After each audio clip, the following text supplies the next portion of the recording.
નમસ્કાર વિદ્યાર્થી મિત્રો, ધોરણ 10 ના ગણિત વિષયના પ્રકરણ નંબર 3 દ્વિસર સુરેખ સમીકરણ યુગ્મના ત્રીજા તાસમાં આપ સર્વે વિદ્યાર્થી મિત્રોનું હાર્દિક સ્વાગત છે. છેલ્લે આપણે આદેશની રીત દ્વારા ઉકેલ મેળવતા શીખ્યા હતા. આજે આપણે એક નવી રીતનો અભ્યાસ કરવાનો છે. એની અંદર તમને ડાયરેક્ટ સમીકરણ નહીં આપેલા હોય. આની પહેલાના બે તાસમાં આપણે જોયું હતું કે તમને ડાયરેક્ટ બે સમીકરણ આપેલા હોય અને એ બે સમીકરણને આધારે તમારે એનો ઉકેલ મેળવવાનો હોય છે. પરંતુ અહીંયા શું છે, તમને એક માહિતી રૂપે પ્રશ્ન આપેલો છે. તો સૌપ્રથમ એમાંથી તમારે બે સમીકરણ બનાવવા પડશે અને ત્યારબાદ એ સમીકરણને ઉકેલો એટલે તમને જે માંગ્યો હોય એ જવાબ મળી જાય. અહીંયા રકમ વાંચીએ તો કે ભાઈ ક્રિકેટ ટીમના કોચે 7 બેટ અને 6 દડાઓ ₹3800 ખરીદ્યા અને પછીથી તેણે તે જ કિંમતવાળા, જો કિંમત નથી બદલતી, એ જ કિંમતવાળા 3 બેટ અને 5 દડાઓ ₹1750 ખરીદ્યા.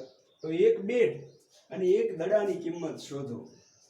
તો આવા એક્ઝામ્પલમાં શું કરવાનું, જે પ્રશ્ન આપણને પૂછ્યો છે કે એક બેટ અને એક દડાની કિંમત શોધો, તો એના બરાબર આપણે કોઈ છે એ છલ સંખ્યા ધારી લેવાની. આપણે ધારી લઈએ કે ધારો કે એક બેટની કિંમત ₹x છે અને એક દડાની કિંમત ₹y છે. જો હંમેશા પ્રશ્ન જે પૂછ્યો હોય, જે જવાબ માંગે કે એક બેટ અને એક દડાની કિંમત શું થાય, તો એને આધારે જ આપણે સંખ્યા ધારવાની. બરોબર, કે મારે આ શું શોધવાનું છે એને આધારે આપણે સંખ્યા ધારવી પડે. ચલો શરૂઆત કરીએ ઉકેલમાં. તો કે ધારો કે એક બેટની કિંમત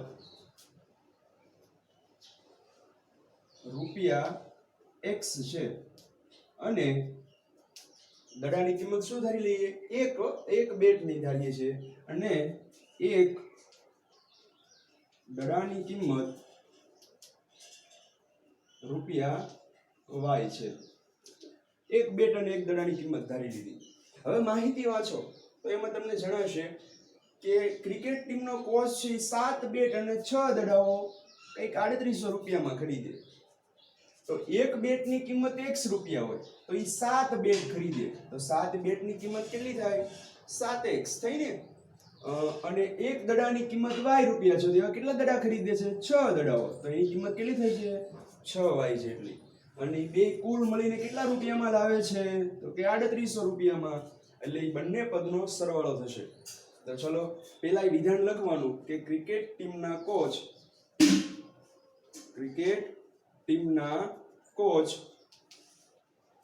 7 બેટ અને 6 દડાઓ ₹3800 ખરીદે છે. તો આપણે સમીકરણ આગળ જોયું એમ કે એક બેટની કિંમત x રૂપિયા, તો 7 બેટ ખરીદે એટલે કેટલા થશે, 7x. એક દડાની કિંમત y રૂપિયા છે તો 6 દડા ખરીદે છે એટલે કેટલા, 6y. અને એ બે ટોટલ કેટલા રૂપિયામાં લાવે છે, તો કે ₹3800. તો આ આપણું સમીકરણ પહેલું તૈયાર થઈ ગયું. આપેલ માહિતી ઉપરથી સમીકરણ પહેલું તૈયાર થયું. હવે આ અડધી માહિતી અહીંયા પૂરી થઈ, બરાબર. એ પછી આગળની બીજી માહિતી વાંચો તો એમાંથી તમારું બીજું સમીકરણ બને. પછી શું લખ્યું, પછીથી તેણે તે જ કિંમતવાળા, એટલે કિંમત એક બેટની x જ છે, એમાં કઈ વધારો નથી થતો, ₹10, ₹20, ₹50, 100, બરાબર. એ જ કિંમત એટલે કે એક બેટની કિંમત x જ રહી છે અને એક દડાની કિંમત y જ રહી છે. પણ એ ફરીવાર એ જ કિંમતવાળા 3 બેટ અને 5 દડાઓ ₹1750 એટલે કે 1750 ખરીદે. તો આમાંથી આપણું બીજું સમીકરણ તૈયાર થાય. એટલે પહેલા એ વિધાન લખવાનું કે તે જ કિંમતવાળા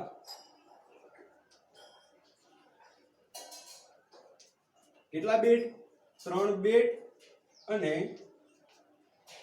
કેટલા દડાઓ, 5 દડાઓ ₹1750 ખરીદે છે. તો આના ઉપરથી આપણું બીજું સમીકરણ તૈયાર થાય. તે જ કિંમતવાળા 3 બેટ એટલે કેટલા થશે, એક બેટની કિંમત x, 3 બેટની કિંમત 3x અને કેટલા દડાઓ, 5 દડાઓ એટલે કે 5y. એ બે કુલ, જો બે ભેગા ખરીદી છે એટલે બેની કિંમત જેટલી થાય એટલા પૈસા એ આપે છે. એટલે હંમેશા આપણે સરવાળો કરવો પડશે. કેટલા રૂપિયામાં ખરીદે છે તો કે 1750 માં. તો આ આપણું સમીકરણ 2 તૈયાર થયું. તો આ રીતે બે સમીકરણ હવે મળી ગયા. હવે તમે આદેશની રીત પ્રમાણે જાણો છો કે કાં તો સમીકરણ 1 અથવા તો સમીકરણ 2 એમાંથી x અથવા y ના સૂત્રનો કરતા બનાવો અને એને અન્ય સમીકરણમાં મૂકો એટલે x અને y ની કિંમત મળી જાય. જે આપણે ધારેલું છે એની કિંમત મળી જાય. એટલે છેલ્લે લખશો કે એક બેટની કિંમત કંઈક આટલી મળે છે અને એક દડાની કિંમત કંઈક આટલી. તો ચાલો શરૂઆત કરીએ. તો સમીકરણ 1 માંથી હું x ને કરતા બનાવું અને એની કિંમત આપણે સમીકરણ 2 માં મૂકીએ. બરોબર? તો સમીકરણ 1 માં લખીએ કે સમીકરણ 1 પરથી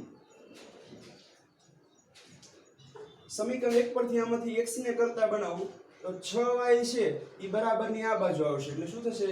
7x બરાબર 3800 - 6y. 7 x સાથે ગુણાકારમાં છે, આ બાજુ આવશે તો ભાગાકારમાં. તેથી x બરાબર 3800 - 6y છેદમાં 7. અને આપણે સમીકરણ નંબર 3 આપીએ. તો આ x ની કિંમત મળી છે એને આપણે સમીકરણ 3 આપ્યું. તો જે સમીકરણમાંથી આપણે x ની કિંમત મેળવી સિવાયના સમીકરણમાં એટલે કે સમીકરણ 2 માં જ્યાં x છે ત્યાં કિંમતને આપણે મૂકીએ. તો ચાલો અહીં લખીએ કે સમીકરણ 3 ની કિંમત કયા સમીકરણમાં? સમીકરણ 3 ની કિંમત સમીકરણ 2 માં મૂકતા. ચલો તો આ કિંમત છે એને આપણે સમીકરણ 2 માં મૂકીએ જ્યાં x દેખાય છે ત્યાં. તો 3 એઝ ઇટ ઇઝ x ની જગ્યાએ આપણે શું મૂકશું? 3800 - 6y છેદમાં 7. x ની જગ્યાએ કિંમત મૂકી વત્તા 5y બરાબર કેટલા છે? 1750 વત્તા 5y બરાબર 1750. હવે તમારે ફક્ત સાદરૂપ આપવાનું છે. આપણે શીખી ગયા આ સંખ્યામાં સૌપ્રથમ આ 12 સંખ્યા 3 છે એ અંશ સાથે ગુણાકારમાં એટલે પહેલા આની સાથે ગુણાવશું, વચ્ચે માઈનસ છે એટલે માઈનસ રહેશે અને ત્યારબાદ 3 ને 6y સાથે ગુણાવી. તો ચાલો પહેલા 3 ને આ કૌંસ સાથે આ સંખ્યા સાથે ગુણીએ. તો આનો ગુણાકાર કરો. 3 0 3 0 0 3 8 24 2 3 તેરી 9 ને 2 11 એટલે કે 11400 થશે. બરાબર? માઈનસ 3 6 18y આખાના છેદમાં કેટલા છે? 7 વત્તા 5y બરાબર 1750. હવે ત્યારબાદ આ 7 છે એ ભાગાકારમાં છે, 5y ના છેદમાં કઈ છે નહીં એટલે શું હોય ત્યાં? સંખ્યા 1. એટલે આ બંને સંખ્યામાં લસા 7 થશે. આના છેદમાં બે સંખ્યાના છેદમાં 7 છે, આના છેદમાં 7 નથી એટલે શું કરવું પડશે? 7 વડે ગુણીએ એટલે બંનેનો છેદ સમાન થઈ જાય. અને એકવાર છેદ સમાન હોય તો છેદ સામે બાજુ જાય એટલે ગુણાકારમાં જાય. ચાલો સાદરૂપ આપીએ. 11400 - 18y વત્તા 7 5 35y. હવે જો બેયનો છેદ સમાન થઈ ગયો એટલે એકવાર લખાય અને છેદ છે બરાબરની આ બાજુ હોય તો શું થાય? ગુણાકારમાં એટલે કે 1750 ગુણ્યા 7. હવે એનું સાદરૂપ આપીએ. 1750 ગુણ્યા 7 કરો. સાથે સાથે તમારે પણ બુકમાં આ રીતે સાદરૂપ આવે તો આપતું જવાનું. 7 0 0 7 5 35 7 7 49 50 51 52 7 1 7 ને 5 12 તો 12250 આવશે. હવે y વાળા પદોનું સાદરૂપ આપીએ અને અચળ પદ આ છે એને બરાબરની આ બાજુ મોકલો તો શું થશે? માઈનસ. તો 35y વત્તા છે 18y ઓછા છે તો 35 માંથી મોટી સંખ્યામાંથી નાની સંખ્યા બાદ થશે. તો 35 માંથી 18 બાદ કરો તો કેટલા આવશે? ભાઈ 17y. કેટલા? 17y. અને 11400 સી બરાબરની આ બાજુ તો માઈનસ થશે. તો 12250 માઈનસ 11400 આ સંખ્યા બાદ કરો તો જવાબ આવશે 850. હવે y સાથે આ 17 ગુણાકારમાં છે, આ બાજુ આવશે તો શું થશે? ભાગાકારમાં. તો કે 850/17 17 પંચા 85 એટલે આપણને y ની કિંમત મળી ગઈ 50 બરાબર y ની કિંમત આપણને મળી ગઈ 50 આ y ની કિંમત આપણે કોના બરાબર ધારી હતી તો કે ભાઈ એક દડાની કિંમત y રૂપિયા છે તો એક દડાની કિંમત કેટલી હશે એ મળી ગઈ કે એક દડાની કિંમત રૂપિયા 50 હશે આ જે કિંમત મળી એને સમીકરણ 3 માં મૂકો y ની જગ્યાએ એટલે તમને એક બેટની કિંમત મળી જાય ચલો y બરાબર 50 મળ્યા અને સમીકરણ 3 માં મૂકીએ આ તમારે લખાઈ ગયો છે આપણે જોવા દઈએ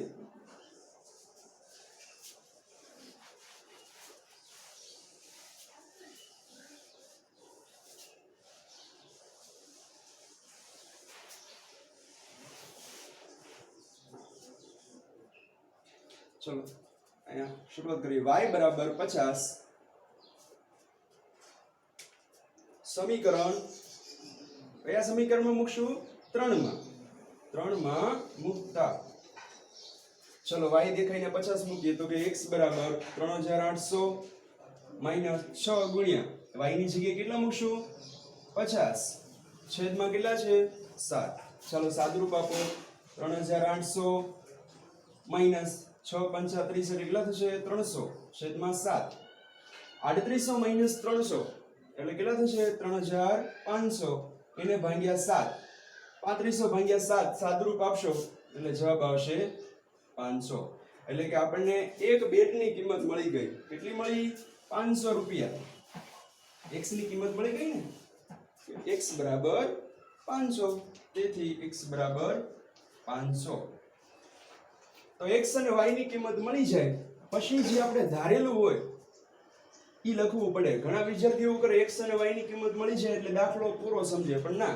છેલ્લે લખવાનું કે આમ આપણે જે ધાર્યું હતું ને શું ધાર્યું હતું કે એક બેટની કિંમત રૂપિયા 1 છે એટલે x ની જગ્યાએ કિંમત મૂકી દેવાની કેટલી 500 એટલે લખવાનું આમ એક બેટની કિંમત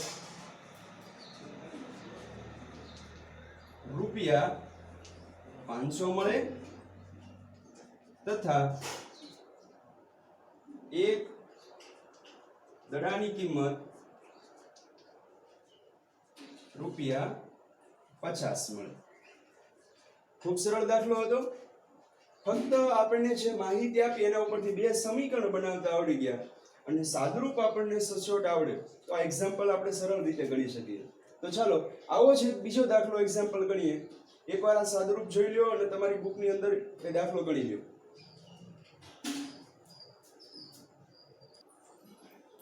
ચલો બીજો દાખલો છે બે પૂરક કોણો પૈકી મોટો ખૂણો એ નાના ખૂણા કરતા 18 અંશ મોટો હોય તો તે પૂરક કોણો શોધો તો આ એક્ઝામ્પલને તમે 9મા ધોરણમાં સમજ્યા હોય તો કે પૂરક કોણો કોને કહેવાય એ આપણે જાણતા હોય તો જ એના ઉપરથી એક પહેલું સમીકરણ મળે અને બીજી માહિતી આપી કે મોટો ખૂણો એ નાના ખૂણા કરતા 18 અંશ જેટલો મોટો છે તો એના ઉપરથી આપણને બીજું સમીકરણ મળે અને એને આધારે બે પૂરક કોણો મળે જો પૂરક કોણો બે હોય તો તમને ખ્યાલ હશે કે જે બે ખૂણાનો સરવાળો 180 અંશ થાય તે બે ખૂણાને એકબીજાના પૂરક કોણો કહેવાય તો સૌપ્રથમ જે આપણે જાણીએ છીએ કે પૂરક કોણો કોને કહેવાય એના પરથી આપણને પહેલું સમીકરણ મળે તો લખીએ વિધાન કે જે બે ખૂણાનો સરવાળો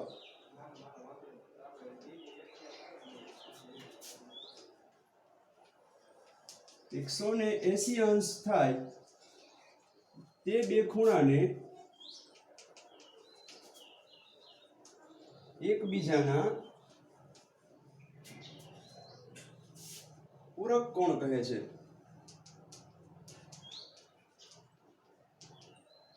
શું જે બે ખૂણાનો સરવાળો 180 અંશ થાય તે બે ખૂણાને એકબીજાના પૂરક કોણો કહેવાય તો અહીં આપણે બે ખૂણા છે એટલે એને ધારવા પડશે કે ધારો કે પેલો ખૂણો છે x છે અને બીજો ખૂણો y પણ અહીં શું કીધું એક મોટો ખૂણો છે અને એક નાનો ખૂણો છે બરાબર એટલે કે મોટો ખૂણો નાના ખૂણા કરતા 18 અંશ મોટો છે તો આપણે એવું પણ ધારી શકીએ કે ધારો કે એક મોટો પૂરક કોણ x છે અને બીજો નાનો પૂરક કોણ છે નાનો ખૂણો y છે બરાબર તો ધારીએ કે ધારો કે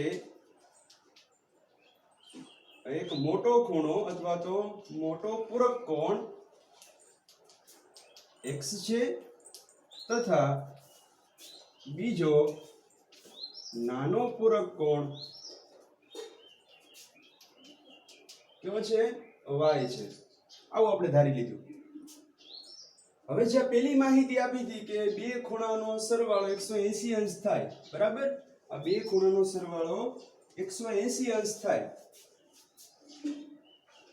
તો તેને એકબીજાના પૂરક કોણો કહેવાય તો એ માહિતી ઉપરથી આપણને પહેલું સમીકરણ મળે કે એક ખૂણો x છે બીજો ખૂણો y છે એટલે બેનો સરવાળો કેટલો થવાનો 180 અંશ તો આપણું સમીકરણ પહેલું થઈ ગયું હવે ત્યારબાદ બીજી એક માહિતી આપી છે આપણને રકમમાં કે મોટો પૂરક કોણ છે એટલે કે મોટો ખૂણો એ નાના ખૂણા કરતા 18 અંશ મોટો છે મોટો ખૂણો કોણ છે આપણે ધાર્યો મોટો પૂરક કોણ કયો છે x નાનો પૂરક કોણ y છે તો કે જે લખીએ પેલા વિધાન કે મોટો ખૂણો એ નાના ખૂણા કરતા 18 અંશ જેટલો મોટો છે હવે આના ઉપરથી સમીકરણ કેમ બને ખાસ જો આવું ઘણીવાર સમીકરણો બનાવવાનું થશે એટલે ખાસ ધ્યાન આપજો કે બે ખૂણા છે x અને y જો મોટો કે નાનો છે આવું સરખામણી કરવાનું થાય ત્યારે બે ખૂણાને સામસામે પહેલા દર્શાવી દેવાના હવે આ મોટો ખૂણો છે એ નાના ખૂણા કરતા 18 જેટલો મોટો છે એટલે કે આ વધારે છે y ઓછો છે 18 જેટલો તો મારે બરોબર બેયને સરખા કરી દેવા છે તો મારે શું કરવું પડે જો x તો 18 મોટો છે y કરતા 18 જેટલો વધારે છે હવે મારે બેયને સરખા કરવા હોય તો હું y માં હજી 18 ઉમેરી દઉં તો બે ખૂણા સરખા થઈ જાય તો જે x 18 જેટલો વધુ હતો એટલે મેં y ની અંદર 18 ઉમેરી દીધા તો બે જો ઇક્વલ થઈ ગયા મારા વચ્ચે બરાબરની નિશાની કરી હોય ને તો y માં 18 ઉમેરવા પડે તો આ આપણું સમીકરણ થઈ ગયું બીજું તૈયાર ફરીવાર ખાસ આ સમીકરણમાં ધ્યાન આપજો કે મોટો ખૂણો એ નાના ખૂણા કરતા 18 જેટલો મોટો છે આ x તો y કરતા 18 જેટલો મોટો છે તો હું x + 18 બરાબર y ન લખી શકું 18 તો વધુ હતો ને એમાં વધુ હજી 18 ઉમેરું તો ઘણો વધુ મોટો થઈ જાય ખૂણો એટલે મેં y માં 18 ઉમેર્યા નાના ખૂણામાં 18 ઉમેર્યા તો બે સરખા થઈ ગયા તો આ આપણું સમીકરણ બીજું તૈયાર થયું હવે આપણે શું કરતા કે એક કે બીજા સમીકરણમાંથી x કે y ને સૂત્રનો કરતા બનાવતા પણ અહીંયા તો જો આ બીજા સમીકરણમાં x સૂત્રનો કરતા તૈયાર એટલે સીધી એની કિંમત સમીકરણ 1 માં મૂકી શકાય ચલો લખીએ સમીકરણ 2 ની કિંમત સમીકરણ 1 માં મૂકતા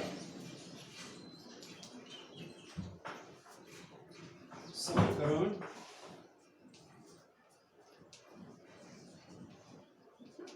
ચલો 1 માં મૂકીએ તો x દેખાય ત્યાં શું મૂકવાનું છે y + 18 વત્તા જે બીજા શું છે બીજા y બરાબર 180 અંશ હવે y વત્તા y એટલે કેટલા થશે 2y આ વત્તા 18 છે એટલે બરાબરની આ બાજુ મોકલો તો શું થશે માઈનસ થશે 180 - 18 તો તેથી 2y બરાબર 180 માંથી 18 બાદ કરો તો કેટલા થશે 162 હવે y સાથે 2 ગુણાકારમાં છે આ બાજુ આવે તો ભાગાકારમાં એટલે y બરાબર 162 ભાગ્યા 2 સાદરૂપ આપશો એટલે y ની કિંમત કેટલી મળશે 81 તો y બરાબર આપણને 81 મળ્યું અહીં બાજુ લખું છું કે y બરાબર કેટલા મળ્યા આપણને 81 તો y કોના બરાબર થાય તો નાનો પૂરક કોણ હવે y ની કિંમત સમીકરણ 2 માં મૂકો એટલે તમને x ની કિંમત મળે ખૂબ સરળ એક્ઝામ્પલ છે અહીં લખીએ કે y બરાબર 81 સમીકરણ 2 માં મૂકતા ચલો આ સમીકરણ બીજું છે એમાં y ની જગ્યાએ હું 81 મૂકું તો કે ભાઈ x બરાબર y + 18 એટલે કે 81 + 18 તો કેટલા થશે 99 તો આપણને આ મોટો પૂરક કોણ પણ મળી ગયો x અને y ની કિંમત મળી છે પછી જે આપણે ધારેલું હોય એ લખી નાખવાનું x ની જગ્યાએ કિંમત મૂકી દેવાની y ની જગ્યાએ કઈ કિંમત મૂકી દેવાની જે મળી છે તે અને લખી નાખવાનું કે આમ બે પૂરક કોણો પૈકી મોટો પૂરક કોણ કેટલો મળ્યો આપણને 99 તથા નાનો પૂરક કોણ 81 મળે. આમ આપણો એક્ઝામ્પલ પૂરો થાય.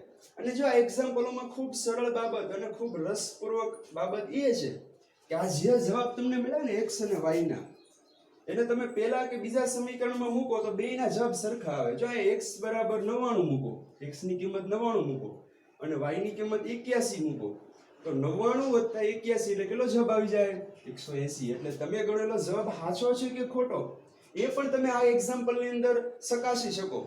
એટલે પરીક્ષાની અંદર આ એક્ઝામ્પલ પૂછાય તો છેલ્લે જે જવાબ મળે x અને y એને પહેલા કે બીજા સમીકરણમાં મૂકી દેવાના. જો ડાબી બાજુ અને જમણી બાજુ બે સરખી થઈ જાય તો તમારો ગણેલો જવાબ એકદમ સાચો હોય. એટલે આ એક્ઝામ્પલમાં ખાસ ધ્યાન રાખવાનું. તો ખૂબ સરળ હતો. હવે આપણે એક ત્રીજો એક્ઝામ્પલ જોઈએ. ત્યાં સુધી એકવાર ફરીવાર જોઈ લ્યો.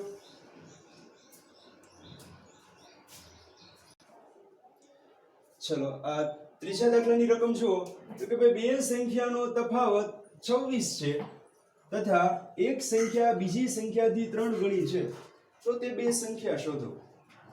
જો અહીંયા બે સંખ્યા શોધવાની કીધી એટલે તમને થોડોક મનમાં અંદાજ આવ્યો હશે કે આપણે ધારવાનું શું કે ધારો કે પહેલી સંખ્યા x અને બીજી સંખ્યા y છે. જો દરેક વખતે x y ધારવું જરૂરી નથી. તમે a b કે ABCD નો કોઈ પણ ચલ તરીકે તમે લઈ શકો. પણ આપણે મોટા ભાગના એક્ઝામ્પલમાં x y લઈએ એટલે આપણને સરળતા રહે છે. તો આપણે શરૂઆત કરીએ.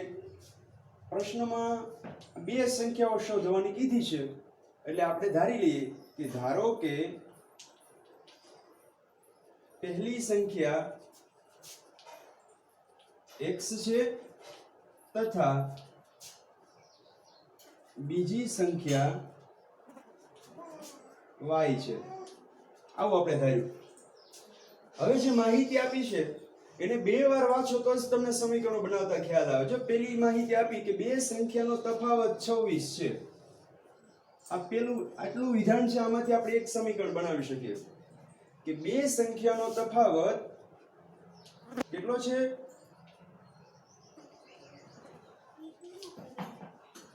26 છે. હવે તફાવત એટલે શું? ખાસ ઘણા વિદ્યાર્થીઓને ખ્યાલ હશે તફાવત એટલે થાય બાદબાકી. એટલે કે બે સંખ્યાઓની બાદબાકી 26 છે. એટલે જો બાદબાકી 26 હોય એનો અર્થ શું? એક સંખ્યા મોટી હશે એટલે એક કોઈક સંખ્યા છે એ નાની હશે. એટલે આ પહેલી સંખ્યા છે x આપણે ધારી લ્યો કે એ મોટી સંખ્યા છે અને બીજી સંખ્યા y છે એ કેવી છે? નાની સંખ્યા છે. આપણે એવું પણ ધારી શકીએ કે એક પહેલી મોટી સંખ્યા x છે અને બીજી નાની સંખ્યા y છે. આવું પણ તમે ધારી શકો. તો મોટી સંખ્યામાંથી નાની સંખ્યા બાદ કરો તો જ તે જવાબ ધન આવે ને. તફાવત એટલે બાદબાકી. તો અહીં કીધું બે સંખ્યાનો તફાવત 26 એટલે બાદબાકી કરવાની છે. તો મોટી સંખ્યામાંથી નાની સંખ્યા બાદ કરીએ તો જ જવાબ 26 આવે. ઘણા વિદ્યાર્થીઓ y - x કરે તો જવાબ સાચો ન આવે. તો તમારે y ને મોટી સંખ્યા કહેવી પડે. બરાબર? તો ચલો એ મોટી સંખ્યા x છે એટલે હું x માંથી y ને બાદ કરું તો તફાવત કેટલો આપેલો છે રકમમાં? 26. તો આપણું સમીકરણ પેલું તૈયાર. હવે બીજું વિધાન આગળ વાંચો. આગળથી રકમ કે એક સંખ્યા બીજી સંખ્યાથી 3 ગણી છે. બરાબર? એક સંખ્યા બીજી સંખ્યાથી 3 ગણી છે એટલે જે મોટી હશે એ જ તે નાની સંખ્યા કરતા 3 ગણી હોવાની. થવાનું ને એવું. એટલે પહેલા એ વિધાન લખી નાખવાનું કે એક સંખ્યા બીજી સંખ્યાથી 3 ગણી છે. તો જેમ આગળના એક્ઝામ્પલમાં જોયું એમ બે સંખ્યા x અને y છે એટલે એને સામસામે સરખાવીએ. જ્યારે 3 ગણી, બમણી અથવા તો 18 વધારે, 20 વધારે કે ઓછી આવું બધું હોય ને ત્યારે બે સંખ્યા ધારેલી હોય કે કોઈ પણ બે હોય રાશિ એને સામસામે સરખાવી દેવાની. હવે આ મોટી x છે એ મોટી સંખ્યા છે, y એ નાની સંખ્યા છે. આપણે ધાર્યું એમાં જોયું. તો એક સંખ્યા બીજી સંખ્યાથી 3 ગણી છે અર્થાત આ x છે એ y કરતા કેટલો? 3 ગણો છે. 3 ગણો એટલે 3 થી ગુણી. તો હવે મારે બેયને ઇક્વલ કરવા હોય, સરખા કરવા હોય તો મારે કોને 3 વડે ગુણવું પડે? y ને 3 વડે ગુણવું પડે. કારણ કે x તો y કરતા 3 ગણો હતો જ તે. પણ જો હું y ને 3 વડે ગુણી દઉં તો બંને સંખ્યા કેવી થઈ જાય? સમાન. એટલે આપણે સમીકરણ મળે x બરાબર 3y. આપણું સમીકરણ થઈ ગયું 2. હવે આ સમીકરણ 2 ની કિંમત સમીકરણ 1 માં તમે ડાયરેક્ટ મૂકી શકો. એટલે આપણને x અને y નો જવાબ મળે. ચલો લખીએ કે સમીકરણ 2 ની કિંમત સમીકરણ 1 માં મૂકતા તો x દેખાય ત્યાં 3y મૂકીએ તો કે 3y માઈનસ y બરાબર 26. 3y માંથી 1y બાદ કરો એટલે કેટલા મળશે 2y એના બરાબર 26. તેથી y બરાબર 26 ભાગ્યા 2 તો જવાબ કેટલો આવ્યો 13. એટલે કે y બરાબર આપણને જવાબ મળ્યો 13. આ y ની કિંમત સમીકરણ 2 માં મૂકો એટલે તમને x ની કિંમત મળી જાય. ચલો અહીં લખીએ કે y બરાબર 13 સમીકરણ 2 માં મૂકતા તો ચલો સમીકરણ 2 શું છે x બરાબર 3y y ની જગ્યાએ મૂકીએ 13 તો 13 તેરી કેટલા થશે 39. તો આપણને x ની કિંમત પણ મળી ગઈ. x અને y ની કિંમત મળી જાય પછી જે આપણે ધારેલું છે ત્યાં x અને y ની કિંમત મૂકી દે અને એ વિધાન તમે લખી નાખો એટલે તમને જવાબ મળી જાય. ધારો કે કાઢી નાખવાનું આખું વિધાન લખી નાખવાનું x ની જગ્યાએ કિંમત મૂકી દેવાની y ની જગ્યાએ કિંમત મૂકી દેવાની એટલે છેલ્લે લખવાનું કે આમ પહેલી સંખ્યા x હતી ના મૂકી દેવાનું 39 છે તથા બીજી સંખ્યા કેટલી છે 13 જેટલી છે. આ આપણો જવાબ થયો તૈયાર. તો આ રીતે કોઈ પણ સંખ્યામાં તફાવત છે એના સરવાળો ક્યારેક આપે તો એ બે સંખ્યાનો સરવાળો કરવો પડે અથવા તો ગુણિત કે છે અથવા તો ભાગની કે તો આપણે ભાગાકાર કરવો પડે. એ બધું ખાસ ધ્યાન રાખવાનું. આગળના એક્ઝામ્પલ આપણે જોઈશું.